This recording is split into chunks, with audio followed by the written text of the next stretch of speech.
Hello à tous, j'espère que tout le monde va bien. Aujourd'hui, je voulais te parler d'un frein qui est assez emmerdant quand même au quotidien, un frein qui empêche l'épanouissement personnel. En fait, c'est un mécanisme en nous qui fait qu'on n'arrive pas à se sentir épanoui dans notre vie et qui nous empêche par conséquent de nous rendre heureux et de créer la vie qu'on souhaite. Donc dans cette vidéo, je vais te parler d'un truc qui peut paraître un peu schizophrène, mais je te rassure, on n'est pas là, enfin on n'est pas dans la schizophrénie, mais c'est un concept qui permet en fait d'imager et de faciliter la compréhension de ce que je vais t'expliquer. C'est quelque chose qu'on utilise justement beaucoup en coaching, en PNL, en dev perso, etc.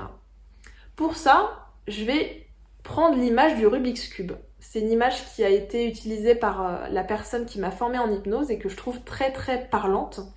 Donc tu vois un Rubik's Cube, c'est un carré qui a plusieurs facettes colorées. Et justement, je vais t'inviter à te dire que c'est toi, le Rubik's Cube. Et te dire que tu as plein de facettes, plein de parties de toi qui, à chaque instant, s'expriment dans ta vie. Par exemple, il y a la partie de toi qui peut-être va aimer voyager, qui va aimer explorer. Et puis, il va y avoir la partie de toi qui va aimer se retrouver pépouze dans son canapé et se retrouver tranquille chez elle. Peut-être qu'il va y avoir aussi la partie de toi qui va aimer être entourée. Et aussi la partie de toi qui va aimer être seule. Et toutes ces facettes, toutes ces nuances, ça forme ta personnalité. Certaines vont davantage s'exprimer à certains moments de ta vie, pour ensuite laisser plus de place à d'autres. En fait, toutes ces parties, ce qui est magnifique, c'est qu'elles sont en mouvement permanent, un peu comme si à certains moments, on montrait une face du Rubik's Cube avec plein de jaune, et puis un petit peu de vert, et puis à un autre moment, ah bah là, il y a plus de vert, il y a beaucoup moins de jaune, et puis il y a pratiquement carrément du rouge. Et là, comme ça va jouer tout au long de notre vie, ça va se mettre en mouvement. En fait, c'est totalement vivant tout ça. Et parfois, ces parts de nous, elles peuvent rentrer en conflit. C'est-à-dire qu'elles vont pas être d'accord. Par exemple, imaginons que je suis en réunion de travail, et là, il y a mon manager qui dit quelque chose avec lequel je suis pas du tout en accord. Peut-être qu'il va y avoir une partie de moi qui va vouloir se positionner et s'exprimer, prendre la parole.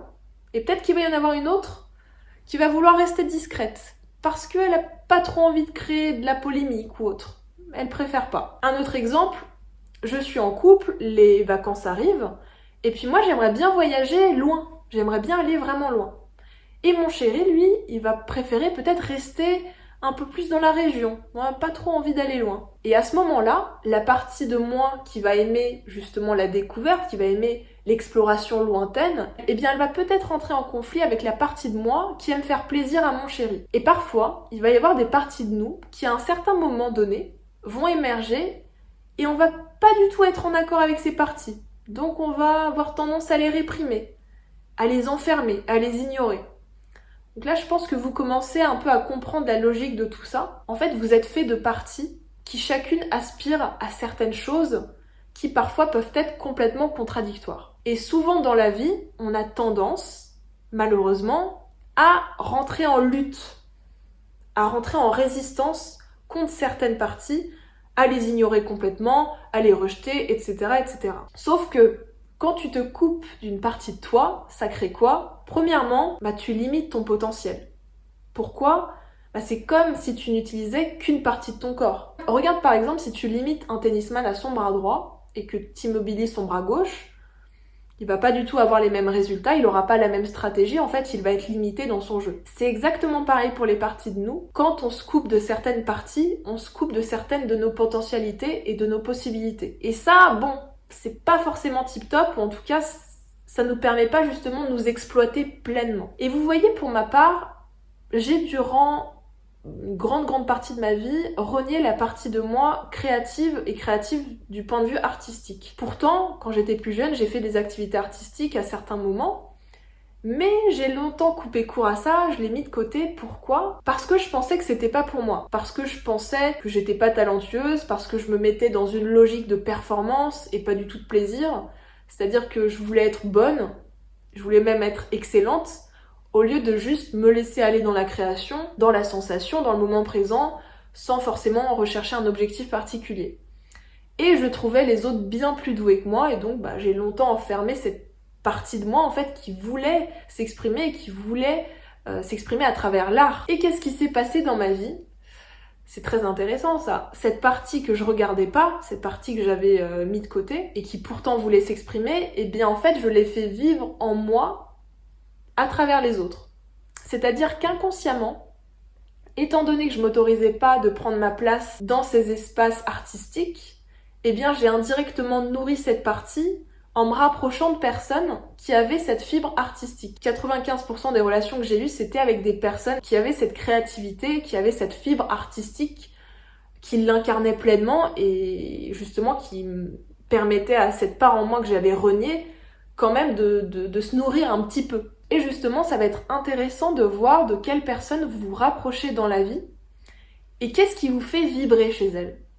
Parce que si ces personnes, elles vous inspirent, elles vous attirent pour certaines choses, c'est que vous avez ces facettes en vous et que ces facettes, elles attendent en fait qu'une chose, c'est-à-dire qu'à être reconnues, à être mises en lumière, à être nourries, à être regardées, à être aimées. C'est que ces personnes que vous allez attirer, elles vont réveiller ces facettes-là qui voulaient juste prendre vie finalement.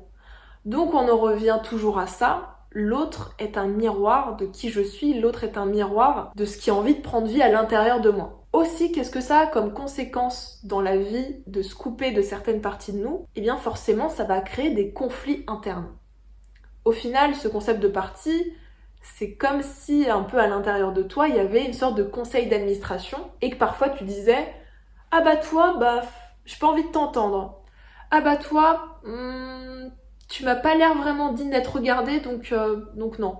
Ah bah toi, tu m'as pas l'air vraiment douée. Ah bah toi, tu m'embêtes un peu, du coup, je vais te couper ton micro et même pire, je vais te demander de sortir de la pièce. Ah bah toi, il semblerait que t'aies été rejetée à un certain moment par mon entourage, du coup, je pense que t'as pas ta place, donc je pense que ouais, tu devrais sortir aussi. » En fait, on finit par se prendre pour le juge de ce qui est bien, de ce qui est digne, de ce qui est montrable, de ce qui est acceptable chez nous. Est-ce que vous vous rendez compte de la violence du truc quand même? Ça crée forcément des conflits, ça crée des résistances à l'intérieur de nous puisque il n'y a pas reconnaissance de tout ce qui fait qu'on est nous. Il y a rejet finalement de certaines parts de nous et ça malheureusement ça participe à un sentiment de frustration qu'on peut avoir. Des fois on n'explique pas, on sait pas d'où ça vient mais on est frustré, il y a quelque chose qui est noué.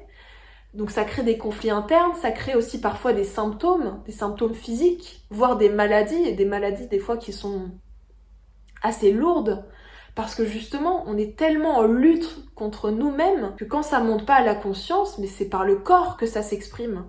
Et des fois le corps il s'exprime d'une façon qui nous dérange un peu, d'une façon qui bouleverse notre quotidien. Donc vraiment, c'est important d'aller regarder ce qui se passe à l'intérieur de soi. Et vous savez, malheureusement, ce genre de mécanisme, on l'intègre depuis tout petit. C'est-à-dire que quand un parent va dire à son enfant « Mais arrête de pleurer là, t'es un grand garçon », en fait, ce genre de petite phrase, c'est super violent. C'est super violent parce que implicitement, ça veut dire que la partie sensibilité, la partie qui s'autorise à exprimer la tristesse, elle n'a pas sa place. Donc, on va aller la ranger soigneusement. On va la ranger à la cave.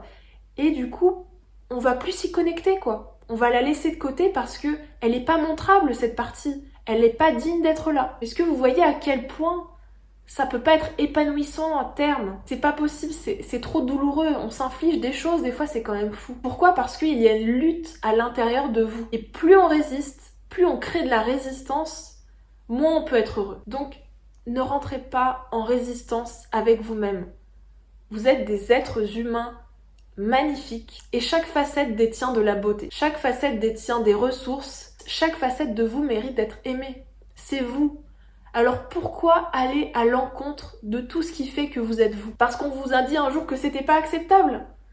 Mais ça c'est du conditionnement. Ça c'est du conditionnement et vous avez le pouvoir de changer ça. Ça c'est vraiment une grosse partie qu'on fait en coaching et en hypnose, d'aller justement regarder toutes les parties de soi et d'aller les réunifier pour justement arrêter cette lutte qui est mais douloureuse, qui est lourde, qu'on s'inflige quoi. Et vraiment regarder chaque partie de nous avec la plus grande bienveillance possible. Et parfois il y a des conflits certes, mais comme dans une relation de couple, dans une relation familiale, mais quoi qu'il arrive, un conflit, ça implique quoi? Ça implique une résolution de conflit. Ça implique que chaque partie peut être entendue, chaque partie, justement, peut être écoutée. Et justement, le plus beau cadeau que vous pouvez vous faire, c'est de regarder toutes les faces de ce Rubik's Cube qui est vous, et de voir en chacune quelque chose de beau. Et ce travail, il commence par quoi? Par prendre conscience, justement, de vos parties que vous voulez pas voir, que vous voulez pas entendre, que vous voulez mettre sous cloche. Et ça demande un recul important, ça demande une observation de soi-même. Et encore une fois, c'est quelque chose qu'on fait énormément en coaching, ce travail de réintégration de tout ce qui fait qu'on est nous, puisque c'est par ce biais-là, en fait, qu'on peut s'aimer entièrement. C'est par ce biais-là qu'on peut être OK avec qui on est, avec tout ce qui fait qu'on est nous. Et c'est par ce biais-là qu'on peut changer complètement notre quotidien, puisque du coup, chaque partie de nous a sa raison d'être, chaque partie de nous a sa place. Donc ça, c'est vraiment un travail que je vous encourage à faire, parce que c'est un travail qui est profondément transformateur, vraiment. Et voilà, c'est vraiment quelque chose que je vous encourage profondément à faire. Et puis même vraiment chez vous, quand vous sentez des espèces de conflits, des espèces de frustrations, projetez-vous dans ce Rubik's Cube et demandez-vous, ok, là, qu'est-ce qui pourrait se jouer à l'intérieur de moi? Et déjà, vous pourrez avoir des informations précieuses. Voilà, donc si vous sentez que vous avez besoin d'accompagnement sur ce chemin, n'hésitez pas. N'hésitez pas à vous faire accompagner par quelqu'un de confiance. D'ici là, je vous souhaite une excellente journée et je vous dis à très bientôt. Au revoir.